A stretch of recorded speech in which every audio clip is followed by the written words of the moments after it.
America అధ్యక్షుడు చెప్పేదంతా సొల్లు తప్పించి మరేం లేదు. మొన్న మధ్యన కనుక ఆపరేషన్ సింధూర్ నేనే ఆపేశాను, నేను ఆ టారిఫ్లు వేస్తానని భయపడి ఆపేశాను, ఇట్లాంటి సొల్లు అంతా చెప్పాడు. మరి ఆ లెక్కనైతే టారిఫ్ వేయకూడదు కదా, 50% టారిఫ్లు ఎందుకు వేసాడు? అదంతా అబద్ధమేనమాట. ఆయన సొల్లు అంతా కూడా ఆ దేశాన్ని ఆపేశాను, 8 యుద్ధాలు ఆపానంటాడు, రోజు యుద్ధాలు జరుగుతున్నాయి. రష్యా ఉక్రెయిన్ యుద్ధం ఆగిందా? ఇరాన్ ఇజ్రాయెల్ టెన్షన్స్ ఆగినాయా? హమాస్ వాళ్ళని చంపేయడం ఆగిందా?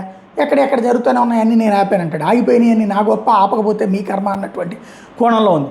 తాజాగా ఇరాన్లో ఉద్యమాలు ఆగిపోయినాయి, అక్కడ ఉన్నటువంటి పబ్లిక్ని ఏమి చేయనని చెప్పి హామీ ఇచ్చింది నాకు ఇరాన్ నుంచి, అందుకని నేను దాని మీద దాడి చేయకూడదని నిర్ణయించుకున్నానని అమెరికా అధ్యక్షుడు చెప్తే, ఇరాన్ ఇప్పుడు తాజాగా ఘాటైన వార్నింగ్ ఇస్తుంది.